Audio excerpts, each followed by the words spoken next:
In section 13.3, we start to talk about exchange of gases in the lungs. And to do that, we need to talk about this idea of a respiratory quotient. A respiratory quotient is defined as the ratio of carbon dioxide produced per oxygen molecules consumed. You might think that this is constant, but it varies a little bit. And what we see is that it varies for different fuel items that the body is utilizing. So for carbohydrates, it's 1. For fats, it's 0.7. For proteins, it's 0.8. And what we notice is that in a diet, a normal mixed diet that a human would consume, then the respiratory quotient is about 0.8. So 8 carbon dioxide are produced for every 10 oxygen that are consumed. If we look at the bottom of our slide, we see an overview of gas exchange in the lungs in terms of the overall volume of gases that go into and out of the lungs and that make their way to the tissues. So this is given per minute, and so it's for a number of ventilation cycles, inhalations and exhalations. And what we see is that this particular diagram is calculated at an alveolar ventilation rate of 4,000. We used 4,200 in section 13.2 as an average alveolar ventilation rate. So we've rounded it to 4,000 to make things a little bit easier to calculate. Now, so what we're saying is we have 4,000 mils of air that goes down into the lungs. But of course, the oxygen makes up 21% of the air that surrounds us. And so that means that 21% times 4,000 is 840. So there's 840 mils per minute of oxygen that makes its way down into the lungs. Of that 840 mils, then 250 mils of that diffuse into the alveolar capillaries and therefore the bloodstream. You'll notice that the blood already has a lot of oxygen in it. So it already has 750 mils of oxygen in it. We add 250 mils to that and to make 1,000 mils of oxygen. And that oxygen then goes to the heart, to the left ventricle, where it's pumped through systemic circulation. In systemic capillaries in the tissues, then 250 mils of oxygen leaves, and that leaves 750 mils, that is the volume we saw before, that's going back to the heart. And then the only thing we didn't mention in this diagram is, of course, this. If we have 840 mils of oxygen that goes into the alveoli and we take away 250, then we're exhaling 590 mils per minute of oxygen. If we look at the carbon dioxide movement, then it's basically the converse. We see that the concentration of carbon dioxide in air around us is exceptionally low, and so we call it 0 in this particular example, not even considering the amount that's inhaled. So we're only considering exhaled carbon dioxide. So we go down to the lungs and we see we have 28 mils per minute of carbon dioxide that's coming into the alveolar capillaries. Of that, 200 leaves and is exhaled, and then 2,600 remains in the blood. That goes back to the systemic capillaries, picks up 200 mils to make the 2,800 that we see coming back to the lungs. And so, in a nutshell, that's gas exchange as far as volumes go. We're going to move on now and talk about this exchange in terms of partial pressures. Dalton's law tells us that in a mixture of gases, each gas behaves independently as if there were no other gases in the mixture. And so when we look at the total amount of pressure that's exerted by that mixture of gases, air being an example of a mixture of gases, then the total amount of pressure exerted is simply a sum of the individual pressures each gas exerts. And the more prevalent a gas is in the mixture, the more pressure that it exerts. So if we look at air, we see that air is about 21% oxygen and 79% nitrogen, with several other trace gases that are present. At sea level, atmospheric pressure, as you know, is 760 millimeters of mercury.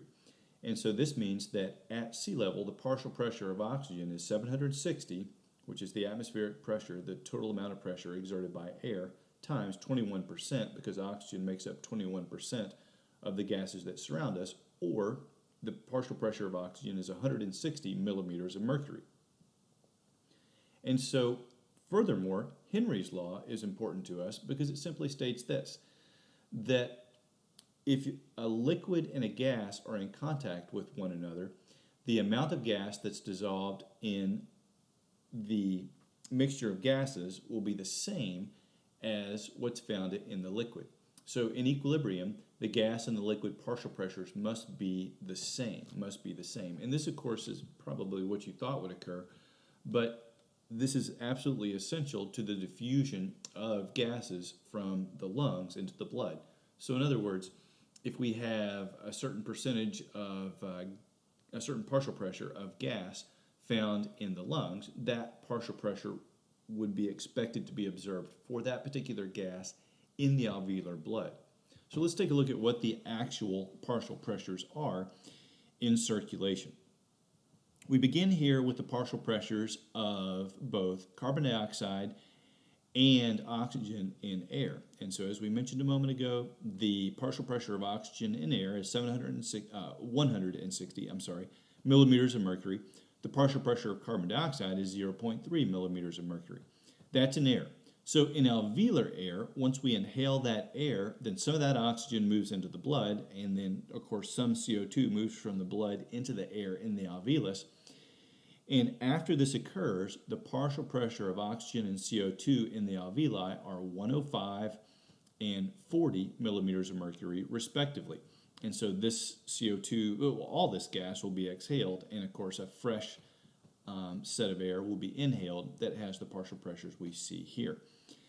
And then as we go down to the capillaries, the pulmonary capillaries, what we see is this, that as the oxygen returns to the pulmonary capillaries, it's fairly depleted, as the blood returns to the pulmonary capillaries, it's fairly depleted of oxygen. So we have a partial pressure of oxygen of 40 millimeters of mercury. The oxygen that's found in the freshly inhaled air moves into that blood, as we mentioned, and we end up with a partial pressure of oxygen of 100 millimeters of mercury in the pulmonary capillaries as they leave the lungs and go back to the heart. Now, it is worth noting that this doesn't completely follow Henry's law, which said that if two gases are in contact, or rather if a gas and a liquid are in contact, then the partial pressures will be the same. The partial pressure of oxygen in the air is slightly higher than the partial pressure of oxygen found in the blood, and we'll come back to that and explain it in just a few moments. So, following just oxygen now, we go to the left side of the heart and we go to the tissues, and then in the tissues we see that the partial pressure of oxygen is less than 40 millimeters of mercury, and it's 100 millimeters of mercury in the blood, so oxygen leaves the blood and makes its way to the cells. We end up with 40 in the veins. They go back to the right side of the heart and return to the lungs. And so none of that is surprising, but it shows us the change in partial pressures of oxygen as we go from air to blood in the lungs, and then blood in the tissues, and then back to the lungs once again. Now let's follow CO2. And so if we look at carbon dioxide, we see that as we return to the heart, moving into the pulmonary capillaries, we have a partial pressure of 46 millimeters of mercury.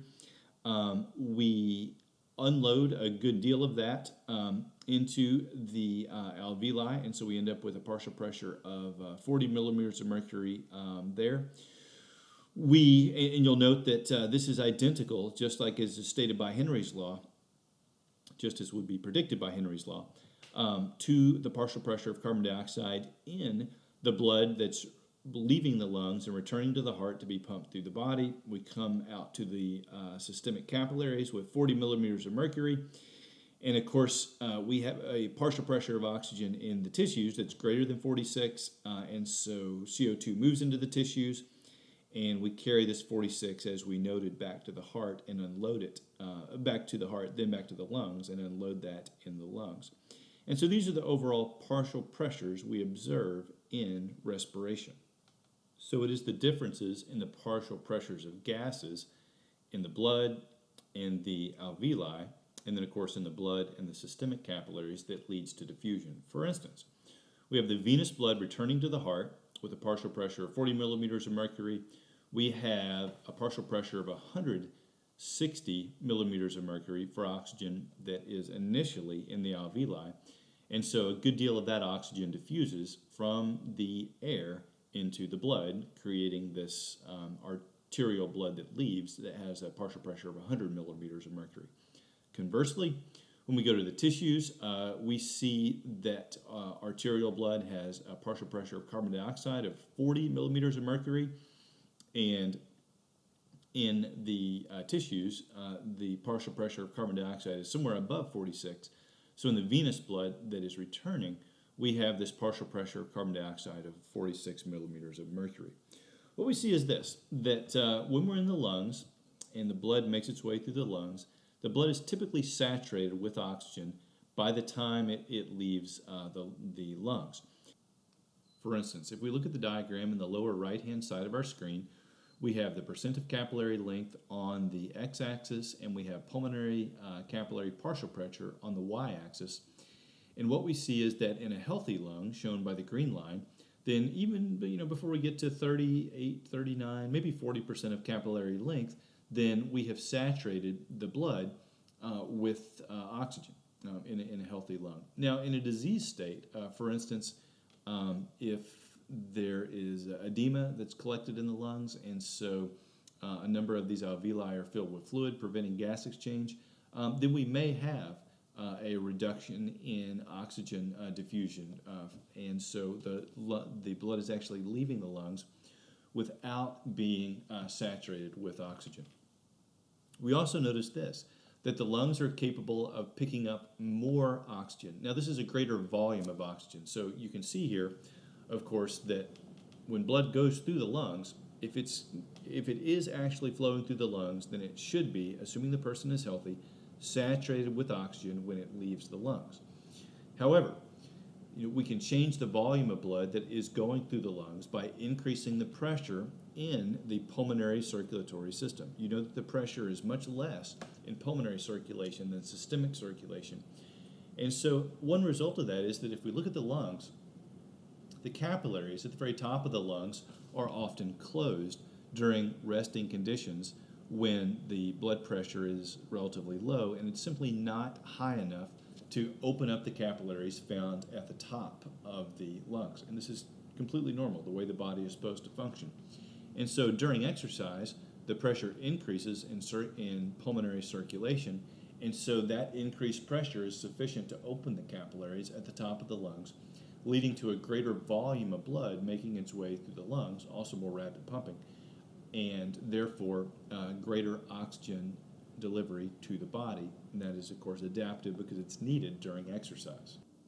The major disease-induced cause of oxygen distribution problems in the body is not a problem with diffusion, but rather a problem with the matching of oxygen and blood in an appropriate manner in the lungs. We refer to this as a ventilation perfusion inequity. And so it can be caused, on one hand, by things like blood clots that prevent the flow of blood to a particular part of the lung, and therefore that blood cannot extract oxygen from those alveoli. Another possibility would be mucus plugs or collapsed airways that conversely block the flow of air to parts of the lung, and so blood can make its way to those alveoli, but there's no oxygen to be extracted in those alveoli as a result of the lack of air. So this is an issue for the lungs, and the lungs have several mechanisms to deal with this, two, in fact, and so we look at these on this particular screen. And so they are essentially vasoconstriction and bronchoconstriction in response to factors that indicate that there is a lack of either airflow or blood flow to particular regions of the lung. Let's start with vasoconstriction on the left-hand side of our diagram. And so if there is a collapsed airway or a mucus plug and decreased airflow to a region of the lung, that means that there's less oxygen in that region of the lung, and therefore less oxygen in the blood vessels. And so a lack of oxygen in pulmonary system blood vessels leads to vasoconstriction and decreased blood flow to that particular area. And so the blood is diverted to other areas of the lung which are receiving adequate oxygen. And so therefore vasoconstriction contributes to getting rid of this ventilation perfusion inequity. On the right-hand side of our diagram, we see that we could also have decreased blood flow to a region of the lung.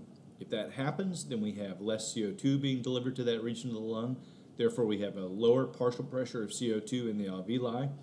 And alveoli, interestingly, respond to a lower partial pressure of CO2 by constricting. and therefore we get decreased airflow to that particular region of the lung, which is receiving inadequate blood flow.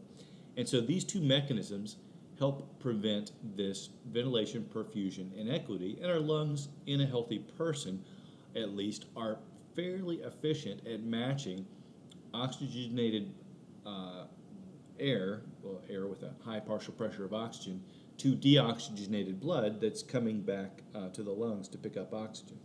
We do see that even in a healthy person, our lungs are not perfect. And so you noticed in a previous slide that the partial pressure of oxygen in the alveoli after exchange is 105. The partial pressure of the partial pressure of oxygen in blood leaving the lungs is 100. And so there's always some ventilation perfusion inequity. And so it's about 5 millimeters of mercury. Even in a healthy person, you don't quite reach equilibrium between the inhaled air, and the blood that is making its way through those pulmonary capillaries. We turn our attention now to the transport of oxygen in the blood. And what we see is that there are about 200 mils per liter of oxygen found in systemic arterial blood. This oxygen is found in two locations. Number one, dissolved in the plasma and the erythrocyte cytosol. Number two, reversibly combined with hemoglobin. And what we notice is, if we look at table 13-7, is that 98.5% of that oxygen is bound to hemoglobin. Only 1.5% is dissolved in the plasma or the cytosol of the erythrocyte. So hemoglobin plays an important role in oxygen transport, as we know. And we go over here to hemoglobin. So hemoglobin, of course, is a protein that has quaternary structure with 4 globin chains. Each of those globin chains contains a single iron-containing heme group. So 4 of these per hemoglobin molecule. Here we see the heme group depicted at the lower right-hand side of our screen. And hemoglobin can exist either as deoxy or oxyhemoglobin, of course, either bound to or not bound to oxygen. The percentage of hemoglobin that is bound to oxygen at any time is referred to as the percent saturation of that hemoglobin. If 40% of the hemoglobin is bound to oxygen, then that hemoglobin, of course, is 40% saturated. What we see is that a lack of hemoglobin in the blood can lead to a deficiency in oxygen, the transport of oxygen in the body, as you would imagine, since nearly all the oxygen in the body is transported on hemoglobin. This is referred to as anemia, and so anemia is typically caused by either chronic blood loss for some reason or a certain dietary deficiency that prevents its production. Next, we look at the effects of partial pressures of oxygen on oxygen transport in the body. And even before we do that, what we want to do is take a look at the little diagram that's found in the upper right-hand side of our screen. And so this illustrates how oxygen loads and unloads, the topic that we're going to be discussing on this slide. So it's a little experimental diagram in which we have a permeable membrane, at least a membrane that's permeable to oxygen, found in the middle. And we have an equivalent concentration of oxygen on the left and right-hand side of that membrane. We then add hemoglobin to the right-hand side of the membrane. Some of the oxygen in the compartment B binds to hemoglobin. And so although the overall concentration of oxygen in B is identical to that in A, only the free hemoglobin is having an impact on the diffusion of oxygen. Only the free oxygen is having an impact on the diffusion of oxygen in this scenario. So now, as far as diffusion goes, there's less oxygen in B, compartment B, than A. So some of the oxygen in A moves to B, and so you end up with a remarkably higher concentration of oxygen overall in B if you count both the free and the bound oxygen relative to A. And so this is exactly what's happening in the lungs, as we'll see momentarily. Oxygen continues to diffuse into the erythrocytes, and then it becomes bound to hemoglobin, and that process continues as a result of the fact that as the oxygen is loaded, as it binds to hemoglobin, it perpetuates this concentration gradient, allowing more and more oxygen to diffuse from the alveolar air into the blood. So, if we look at the effects of partial pressure on loading of oxygen, then what we notice is that we see a sigmoid curve, an S-shaped curve. So we go down to the lower right-hand side of our diagram, and on the x-axis we have partial pressures of oxygen, and on the y-axis we have percent hemoglobin saturation. And so we start out here at 0, and what we can see is that we have a very steep increase between partial pressures of 10 and 60 millimeters of mercury. But then once we get past 60, there's only a 10%. At 60, we're 90% loaded, so there's only 10% more to go as we go from a partial pressure of 60 all the way up to a partial pressure of 120 or so. So remember, the partial pressure of oxygen in inhaled air before gas exchange occurs is 160. And so we should always be saturated, as we know, as the blood goes into and out of the lungs. And what we notice is because of the ventilation perfusion inequities, we end up with 100 millimeters of mercury as the partial pressure in systemic arterial blood. So the important things that we notice here are the following. That the top part of this curve is beneficial for us because if we reduce the partial pressure of oxygen in the alveoli drastically, all the way down to 60, then we still have nearly complete loading. At least 90% of the hemoglobin that goes through the lungs will be loaded with oxygen.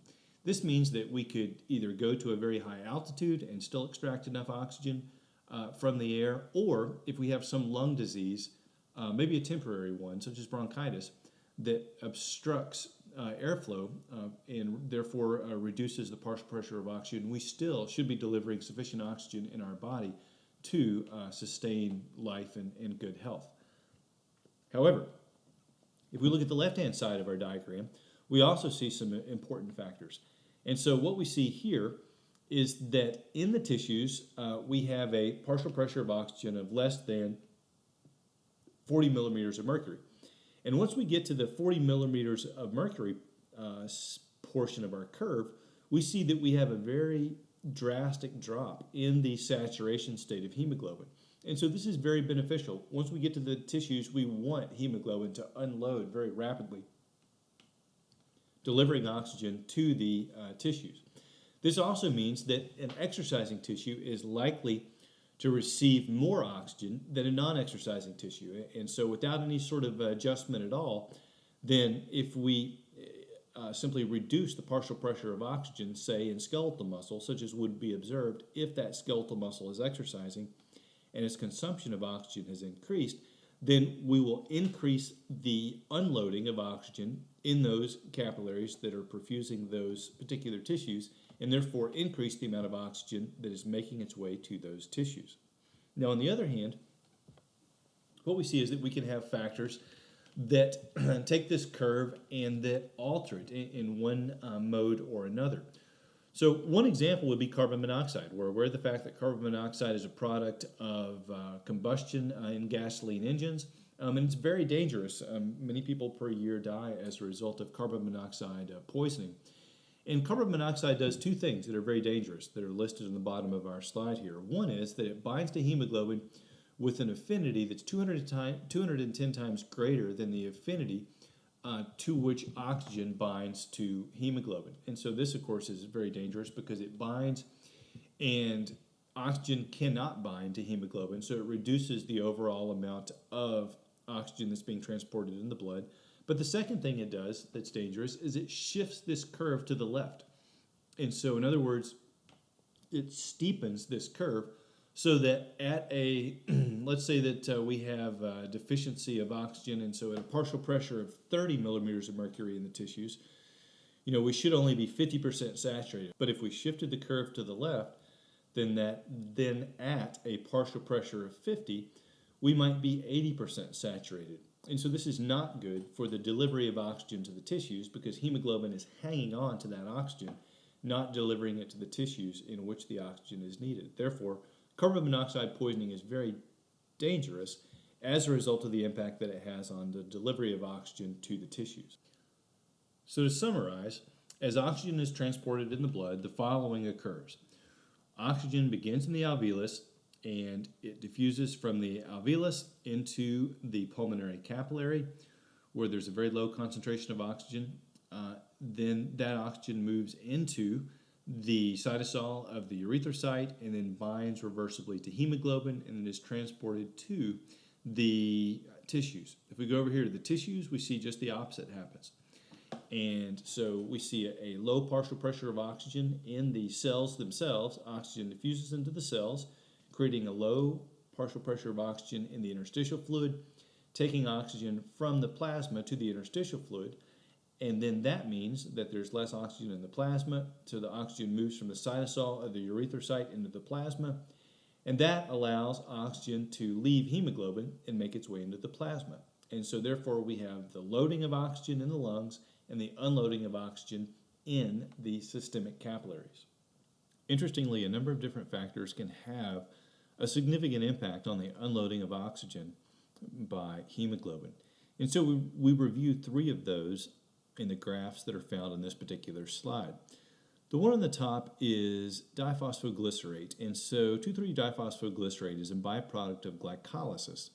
What we see is that DPG is higher both in erythrocytes and in tissues that are suffering from hypoxia and have to resort to glycolysis as opposed to aerobic respiration to create ATP.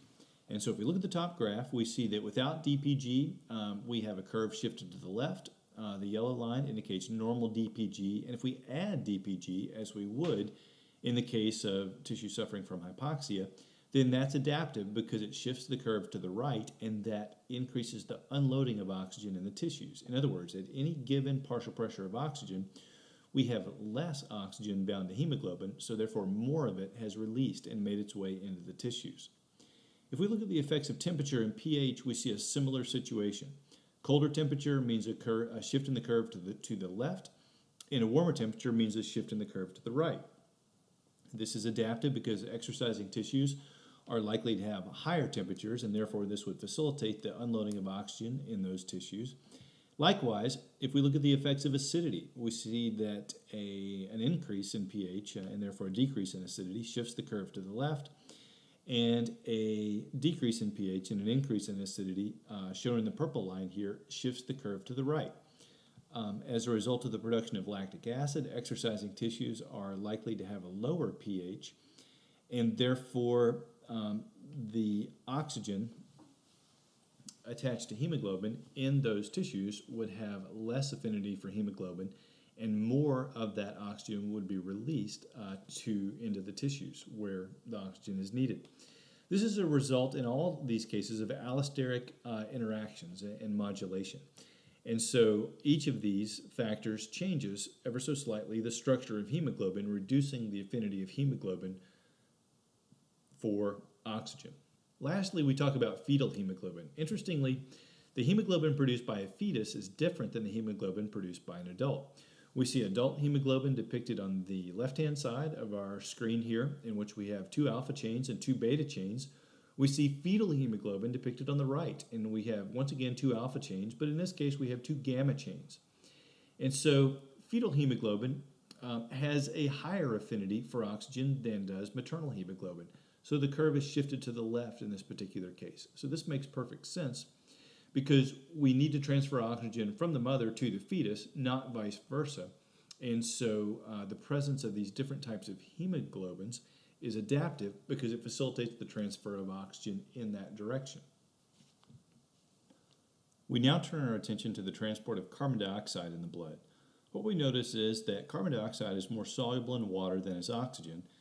So about 10% of the carbon dioxide that's transported through the blood is transported dissolved in the plasma. If we look at our diagram, then we can see that here in our diagram. So we're here in the systemic capillaries in the tissues, and carbon dioxide is produced, it dissolves into the interstitial fluid, and then it makes its way into the plasma. And so about 10% of the carbon dioxide transported is transported is dissolved in the plasma. So this represents, of course, the 10% dissolved in the plasma.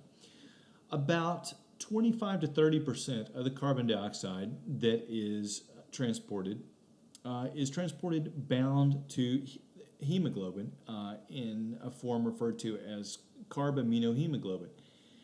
And so what we notice is that deoxyhemoglobin has a higher affinity for carbon dioxide than does oxyhemoglobin, and so this is adaptive. And 25 to 30% or so of the hemoglobin transported is shown right here as carbaminohemoglobin. 25 to 30% of the carbon dioxide transported is shown here as carbaminohemoglobin. Lastly, most of the carbon dioxide transported is transported in the following manner. So it enters the erythrocyte, and via the enzyme carbonic anhydrase, it is combined with water to form carbonic acid. And so carbonic acid then dissociates into a bicarbonate ion and a hydrogen ion. The bicarbonate ions are transported out of the erythrocyte into the plasma, and to neutralize that charge and facilitate that transfer, a chloride ion is transported into the erythrocyte at the same time. And this means that the switch here is referred to as the chloride ion shift, or the chloride shift, and it facilitates the continued production of first carbonic acid and then bicarbonate ion by removing bicarbonate ion from the erythrocyte and transporting it to the plasma. So this means that the majority of carbon dioxide, interestingly, is transported in the plasma in the form of bicarbonate ion, what we see right here. So 60 to 65% of the carbon dioxide transported in the blood is transported in that manner. We go over here to the lungs, the pulmonary capillaries, and there's no surprise as far as what happens here, but we'll go over it briefly. So first thing we see is carbon dioxide is diffusing into the alveoli, as we knew occurred, and so that, of course, takes care of the carbon dioxide that's already dissolved directly in the plasma. We see that the carbaminohemoglobin is unloading, and so the CO2 then leaves the erythrocyte, moving to the plasma and then into the alveolus. And then most interestingly, what we notice is this, that in this case carbonic anhydrase is working in the opposite direction, and it's breaking down carbonic acid to form water and CO2. That CO2 is leaving, which facilitates the continued breakdown of carbonic acid. And interestingly, we notice that the chloride shift is occurring in the opposite direction. Bicarbonate ion is entering the erythrocytes, combining with hydrogen ions to make more carbonic acid, which is then dissociated into water and CO2, and chloride is shifted back out of the cell. So it's just the opposite of what occurred in the systemic capillaries. Lastly, one thing that we haven't addressed is this, that as we formed bicarbonate ion from carbonic acid, we of course created hydrogen ions in the cytosol of the erythrocyte, and an increase in hydrogen ions would lead to a decrease in pH, an increase in acidity, which would cause problems for the cell. But those hydrogen ions are taken care of in the following manner. Interestingly, deoxyhemoglobin has a higher affinity for hydrogen ions than does oxyhemoglobin.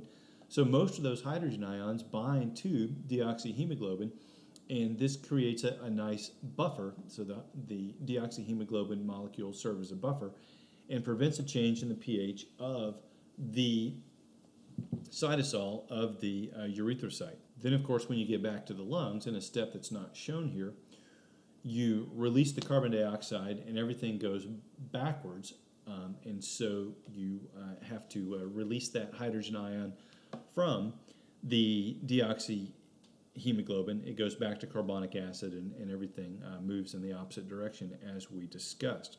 So all this works well unless you are unable to get rid of that carbon dioxide. And so one impact of hypoventilation, or perhaps some disease that interferes with the movement of gases from the blood into the oxygen in the lungs, is respiratory acidosis. So the hydrogen ions that we just described there have nowhere to go, and you do have a distinct drop in pH in the erythrocytes that does cause physiological problems. We're going to omit the last three sections of our chapter, 13.7 through 13.9, so this brings chapter 13 to a close.